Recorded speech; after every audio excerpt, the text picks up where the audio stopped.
Hello everyone. सो कैसे हैं आप लोग?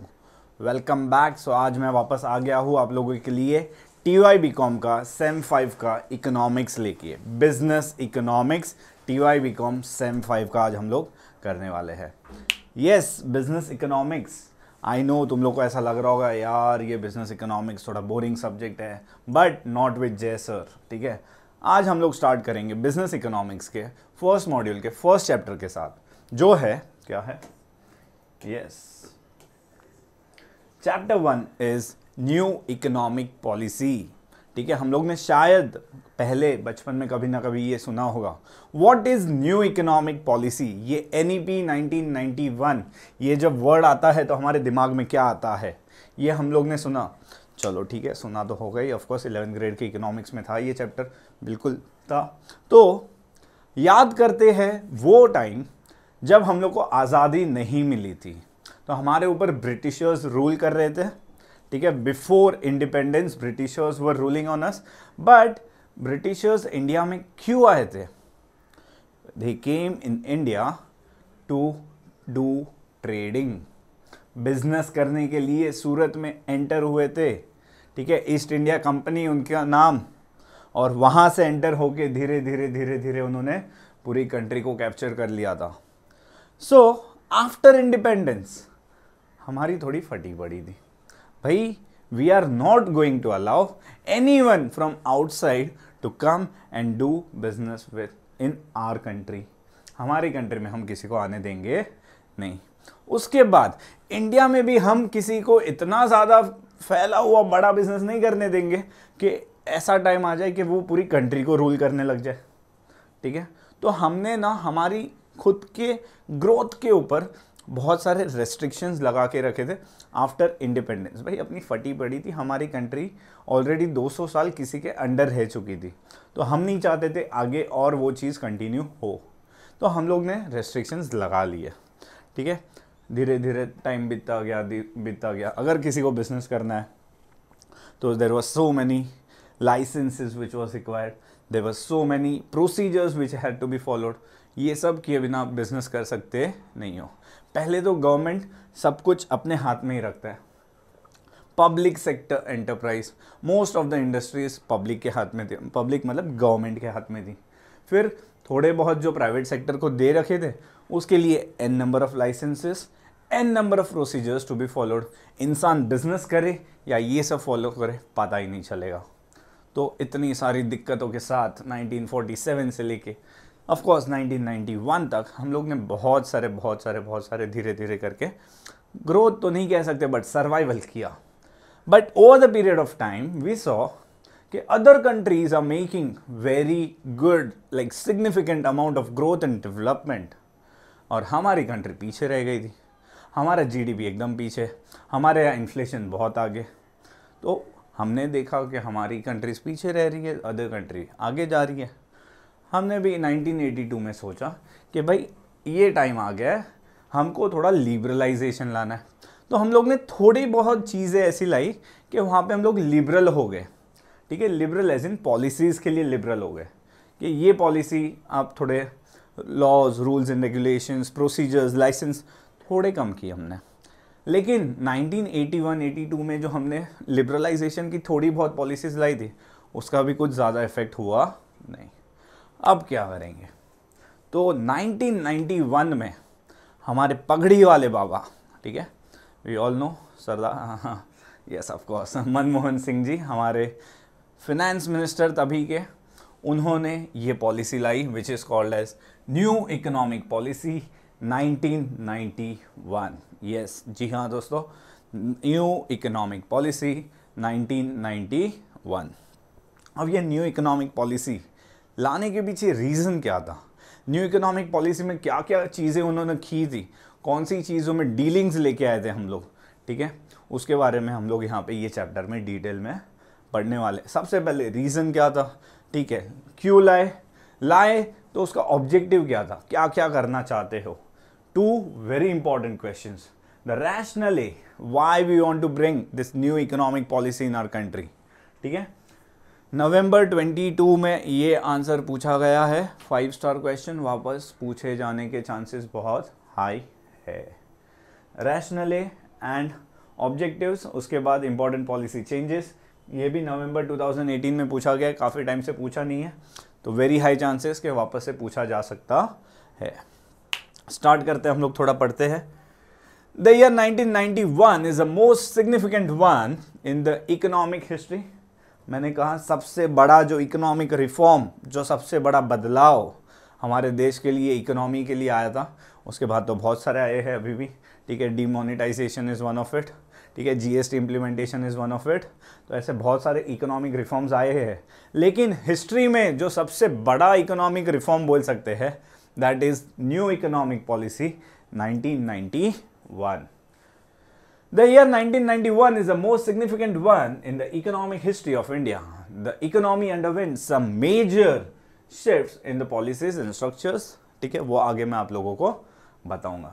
Since 1951, when India adopted 5 years plan, तो हमारी एक मिक्स्ड इकोनॉमी थे जहाँ पे प्राइवेट और पब्लिक सेक्टर दोनों का अलाउड था, लेकिन गवर्नमेंट जो कंट्रोलिंग था स्ट्रेटेजीज के लिए या हर चीज़ के लिए बहुत ज़्यादा था इंडस्ट्रीज में, ठीक है। अगर आपको इंपोर्ट एक्सपोर्ट करना है तो import licensing and control government का बहुत ज़्यादा था, इंडस्ट्रियल लाइसेंसिंग गवर्नमेंट का बहुत ज़्यादा था, फॉरेन एक्सचेंज रेगुलेशन एक्ट फेरा जो करता था वो बहुत ज़्यादा था, MRTP act, monopoly restriction trade practices act था, control over the banking sector and capital market. मतलब हर चीज़ में यहाँ वहाँ हर जगह पे गवर्नमेंट ने अपना कंट्रोल बना के रखा था, जिससे कि एक पर्सन डोमिनेंट ना बन जाए, ठीक है। The reason why the mixed economy system and the socialistic pattern of the economy was followed because India was an underdeveloped economy. अभी हमारे यहाँ पे mixed economy था, मतलब गवर्नमेंट एंड प्राइवेट सेक्टर दोनों के पास रिसोर्सेज ओन किए जाएंगे। हमारा एक सोशलिस्टिक था, means for the welfare of the people. लोगों को चॉइसेस प्रोवाइड करना है, लोगों को ज़्यादा variety of goods and services provide करना है, लोगों का वेलफेयर हमें देखना है, ठीक है। इसके लिए we were having socialistic pattern, ठीक है। इसके बाद the planners decided to lift the economy out of this state of under development. अभी हम कब तक पड़े रहेंगे अंडर डेवलप्ड इकोनॉमी में, ठीक है। इसके लिए it was necessary that the government controlled and regulated the use of scarce resources. किसी भी इकोनॉमी का सबसे बड़ा प्रॉब्लम क्या होता है, बचपन में पढ़ा था, ठीक है, 11th ग्रेड में, लिमिटेड रिसोर्सेस अनलिमिटेड वांट्स। क्या है? Limited resources unlimited wants. अब ये जो लिमिटेड रिसोर्सेस है वो पहले ही एक तो कम है, ऊपर से वो उसको ऑल्टरनेटिव यूजेस भी है। हम लोग ऐसे नहीं कि एक ही यूज़ के लिए रखेंगे, उसके बहुत सारे अलग अलग यूजेस भी है। सो क्या हो रहा है, हमको इतने से रिसोर्सेज के साथ इतनी सारी वांट्स फुलफिल करनी है, तो वो हमारी एक इकोनॉमी में लैक हो रहा था, जिसकी वजह से हम अंडर डेवलप्ड इकोनॉमी में आ रहे थे, ठीक है। तो उसको यूज़ करना है for the benefit of the people. मैंने कहा सोशलिस्टिक अप्रोच है, means of course it is for the welfare of the people. लोगों को गुड्स प्रोवाइड करने हैं, लोगों को सर्विसेज प्रोवाइड करनी है, उनकी नीड्स फुलफिल करनी है, उनको एम्प्लॉयमेंट जनरेट करना है। ये ऑब्जेक्टिव के साथ हमें अंडर डेवलप्ड इकोनॉमी से अब डेवलप्ड इकोनॉमी में आने की ज़रूरत थी। The private sector was not given a free hand. भाई प्राइवेट सेक्टर को खुद से करने के लिए कोई परमिशन दी गई नहीं थी। Everything was watched by government, ठीक है। प्राइवेट सेक्टर खुद से कुछ भी कर सकता नहीं है। The main objective of the planned growth strategy was large scale पे इंडस्ट्रियलाइजेशन लाना था हमको।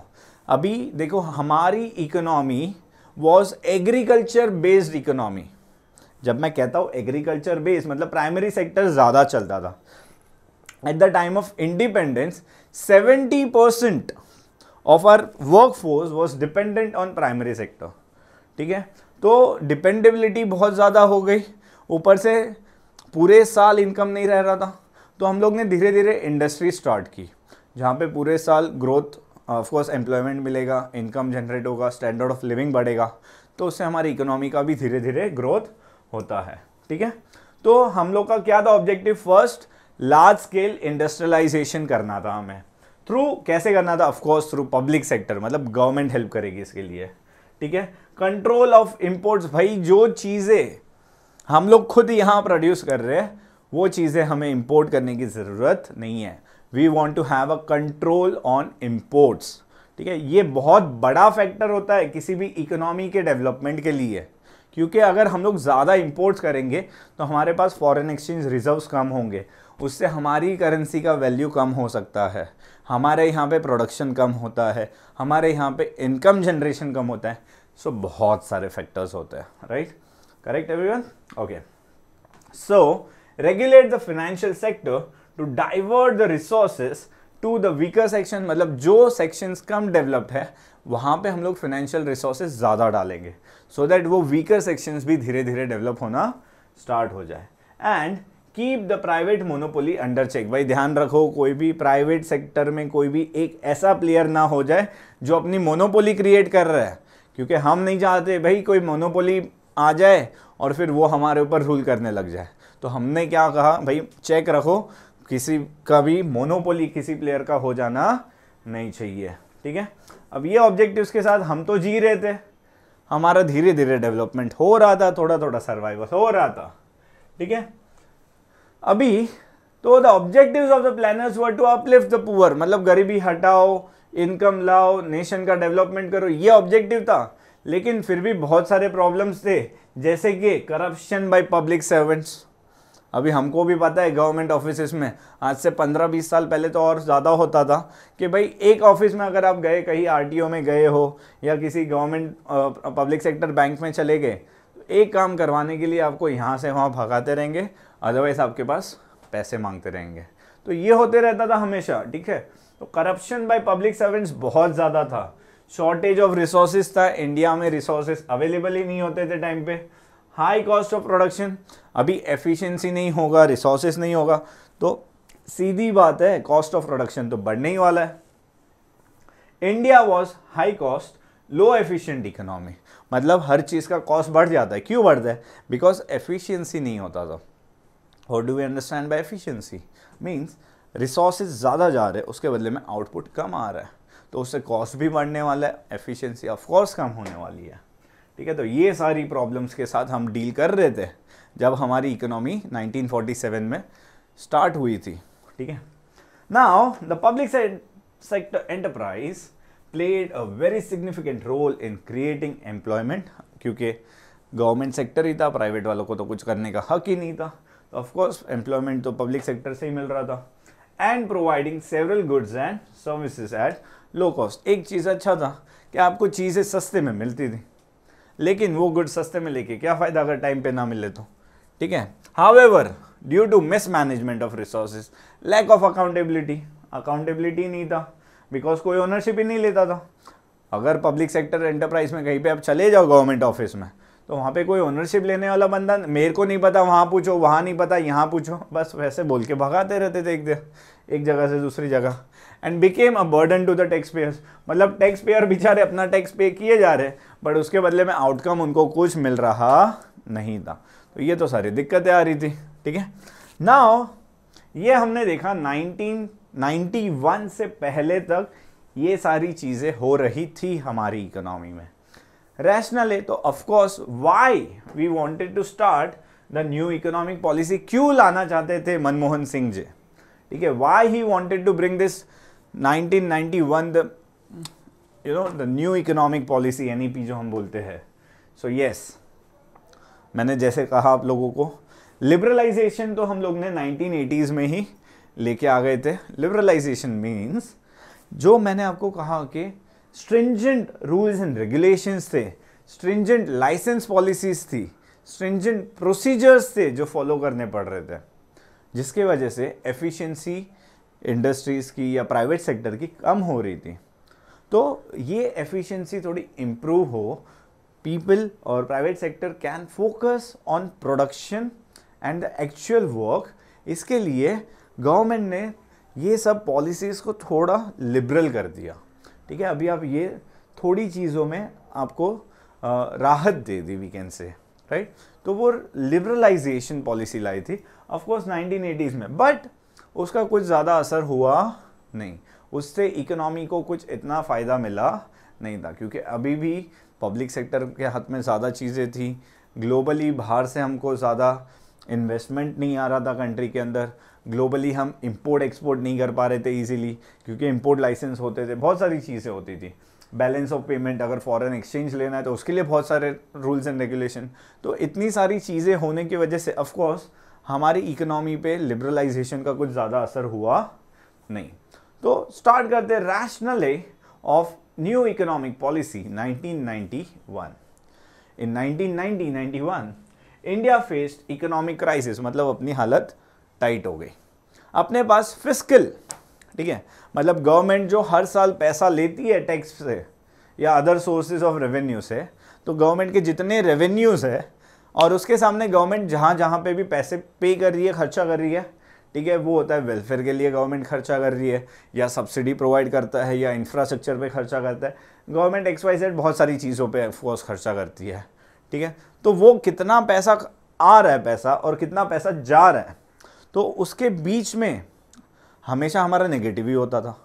नेगेटिव तो होता ही था, लेकिन हर बार वो नेगेटिव को फुलफिल करने के लिए हम लोग बोरिंग्स किए जा रहे थे, यहाँ से वहाँ से बोरो कर लो, वर्ल्ड बैंक से लो, IMF से लो, दूसरी कंट्री से लो, तो इट वॉज बींग बर्डन पे बर्डन बढ़ते जा रहा था हमारे साथ, ठीक है। तो ये हमारी इकोनॉमी में थोड़ा एक दिक्कत आने लग गया था।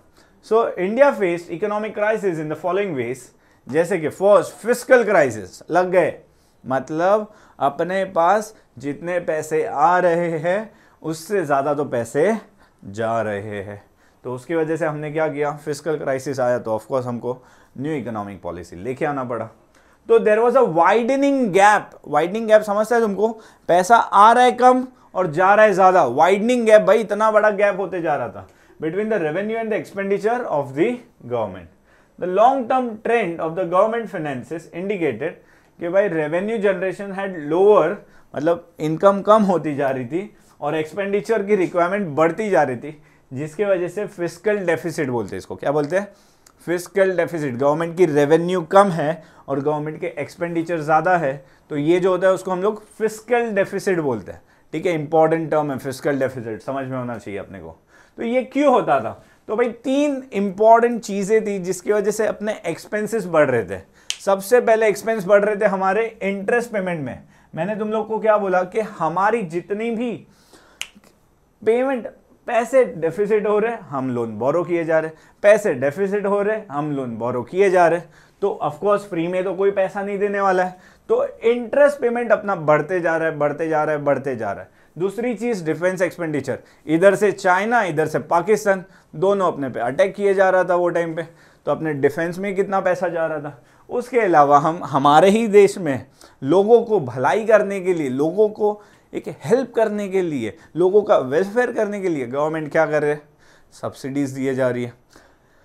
ऐसा नहीं है गवर्नमेंट ने कुछ नहीं किया इतने सालों में, ऑफकोर्स बहुत सारी चीज़ें की है। जैसे कि गवर्नमेंट क्या करती थी, government food grains and other vegetables वगैरह जो भी हम लोग लेते थे, ऑफकोर्स उस पर अच्छी खासी सब्सिडी मिलती थी, ठीक है। पेट्रोल पे इतने सालों तक हमको सब्सिडी मिली।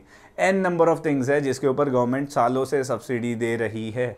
तो अब ये सब्सिडी अगर गवर्नमेंट प्रोवाइड कर रही है हमको, तो गवर्नमेंट का खर्चा तो हो रहा है ना, तो इनकम कम है, एक्सपेंडिचर ज़्यादा है, तो ऑफकोर्स क्या होने वाला है इससे? Fiscal deficit. अभी मैं एक इंपॉर्टेंट फैक्ट यहाँ पे हम लोग देखते हैं। एज अ कॉन्सिक्वेंसेस ये फिस्कल डेफिसिट हर बार बढ़ते बढ़ते बढ़ते अपना हालत थोड़ा ऐसा हो गया, कैसा हो गया भाई? हाँ, ऐसा हो गया।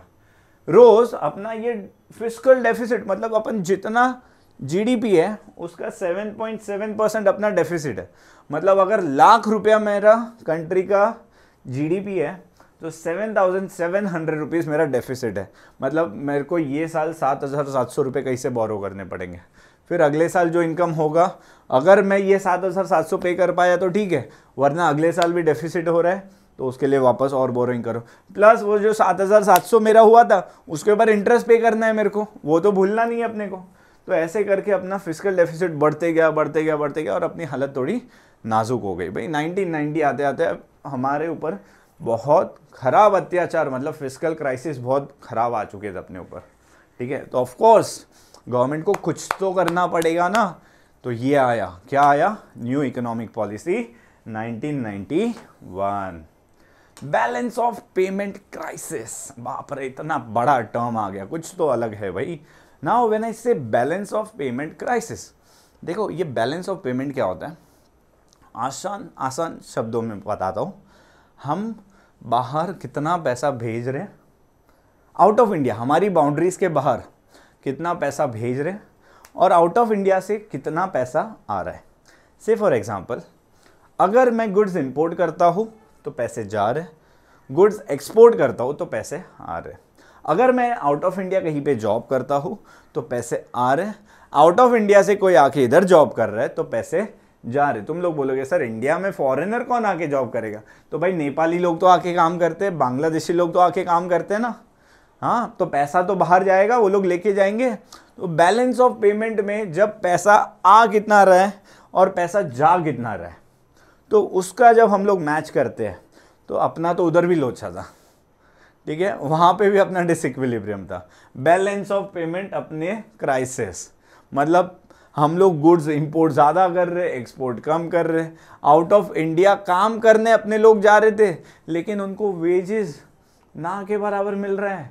गल्फ कंट्रीज़ में 1980s और 90s के टाइम पे बहुत सारे इंडियन वहाँ पे एज ए लेबर जॉब करने गए थे, but they were not getting good amount of labour wages, ठीक है। अदर देन दैट उनके साथ अभी हम लोग वहाँ से गुड्स लेके आएंगे तो खर्चा हो रहा है, पैसे गए, ठीक है। यहाँ पे इंडिया के अंदर पेट्रोलियम और बाकी जो प्रोडक्ट्स थे पेट्रोल के, इसके भी प्राइसेस बढ़ गए, ठीक है। ग्लोबल हर जगह पे प्राइस बढ़ रहे, तो इंडिया में भी बढ़ने वाले, तो ये भी हमारे साथ प्रॉब्लम हो गई।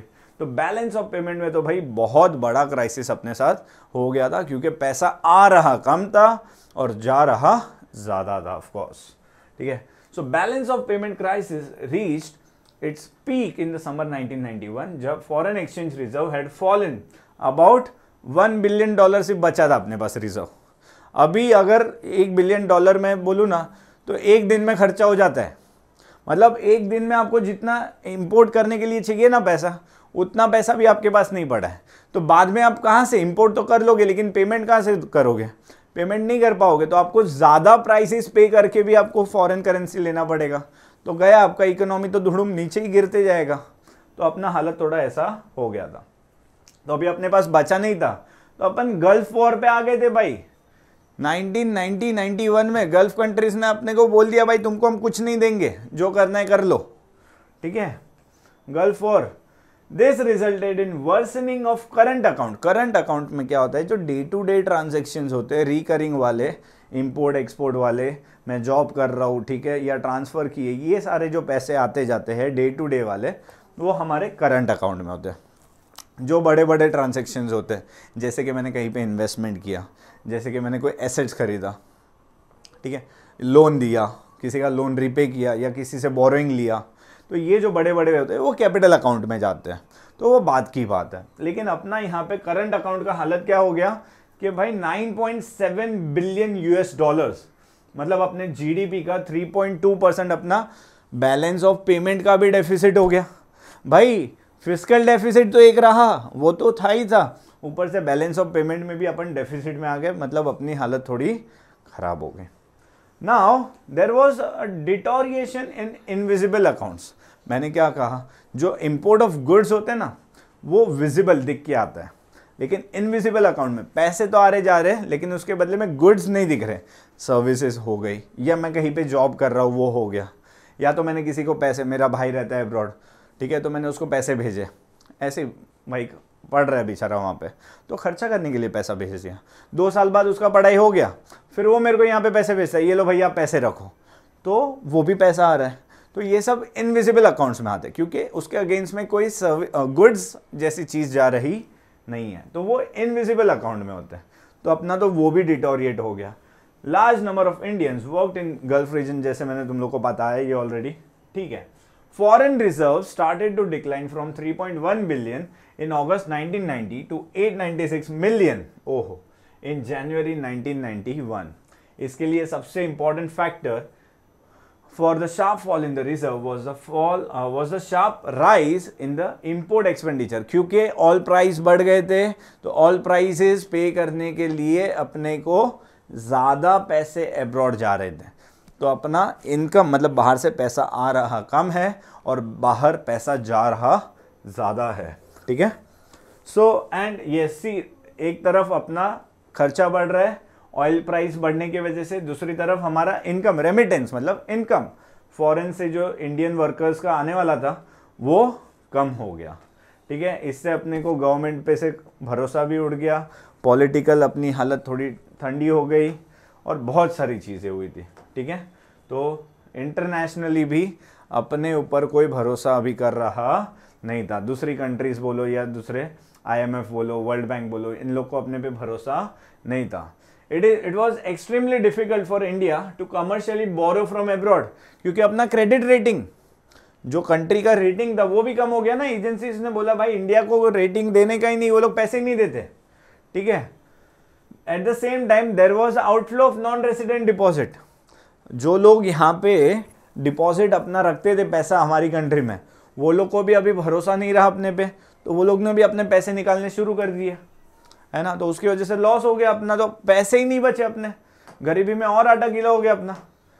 Thus, by June 1991, balance of payment crisis had largely a crisis of confidence भी हो गया कि भाई किसी को अपने पे भरोसा भी रहा नहीं। Absence of confidence in the government's ability to manage the balance of payment problem, मतलब हमें भरोसा नहीं था कि हमारी कंट्री बैलेंस ऑफ पेमेंट का जो प्रॉब्लम है उसका कुछ इलाज निकाल सकती है। डिफॉल्ट, ठीक है, फेलियर हो गया, रीपे नहीं कर पाए हम लोग डेट। तो ये दूसरा प्रॉब्लम था जिसकी वजह से हमको लगा कि भाई न्यू इकोनॉमिक पॉलिसी लाने की ज़रूरत है। थर्ड रीजन ड्यू टू विच हमको इकोनॉमी में न्यू इकोनॉमिक पॉलिसी इंट्रोड्यूस करना पड़ा, that was high inflationary pressure. अभी देखो लोगों के पास पैसे नहीं है, इकोनॉमी की हालत ख़राब है, तो ऑफ कोर्स उसका इम्पैक्ट प्राइसेस पे पड़ने वाला है। लोगों की जॉब्स नहीं है, ठीक है, प्रोडक्शन कम हो रहा है, डिमांड ज़्यादा है, सप्लाई कम है, तो उसका इम्पैक्ट इन्फ्लेशन पे होने वाला है। Wholesale prices in India rose at annual rate of 8.2%। भाई आज के तारीख में 6% से ग्रोथ रेट है अपना इन्फ्लेशन, ठीक है। ड्यूरिंग 1881-82 से लेके 93-94 तक हर साल 8.2% बढ़ा था। The rate of inflation cross double digit mark, कितना हो गया पता है? 10.2%। भाई हद से ज्यादा हो गया 10.2%, मतलब बहुत ज्यादा हो गया, ठीक है। कितना? 10.2% इन्फ्लेशन आ गया। The inflationary price rise in price was due to raising of administrative prices. Prices determined by the firm, or in this case by the government, on the basis of cost of production and not by demand and supply. यहाँ पे government ही prices बढ़ा रही थी। क्यों बढ़ा रही थी? उनको ज़रूरत है भाई, क्योंकि मार्केट में पैसे नहीं है, मार्केट में इन्वेस्टमेंट नहीं है। ऑलरेडी हम पे से कॉन्फिडेंस लोगों का चला गया है, बाहर से कुछ आ नहीं रहा है, हमको बैलेंस ऑफ पेमेंट के लिए हमारे पास डेफिसिट में है, फिस्कल के लिए डेफिसिट में। तो सीधी बात है गवर्नमेंट को प्राइसेस तो राइज करने ही थे, ठीक है। कैसे राइज करते थे? डायरेक्ट प्राइस राइज करते थे, यस। उसके अलावा इनडायरेक्ट टैक्सेस भी ज़्यादा चार्ज करते थे, ठीक है। 10% से लेके 14% हमारा इन्फ्लेशन हुआ है बिटवीन 94 एंड 95। तो ये जो रीज़न थे, इतने 3 तगड़े रीज़न, ठीक है, रैशनले ऑफ न्यू इकोनॉमिक पॉलिसी 1991, जिसके वजह से हमको इकोनॉमी में ये NEP 1991 लाना पड़ा। अब NEP तुम लोग बता रहे हो, तुम लोग सोच रहे हो कि ये सर कब से लाना पड़ा। लाए क्या? NEP लाए, लेकिन NEP में था क्या? तो 3 इंपॉर्टेंट चीज़ें, ग्लोबलाइजेशन, प्राइवेटाइजेशन एंड लिबरलाइजेशन। ये तीनों के ऊपर आगे इन डिटेल थोड़ा एक्सप्लेनेशन प्लस और एक आंसर अपने नेक्स्ट वीडियो में। टिल देन लाइक करो, शेयर करो एंड सब्सक्राइब करो। Thank you everyone.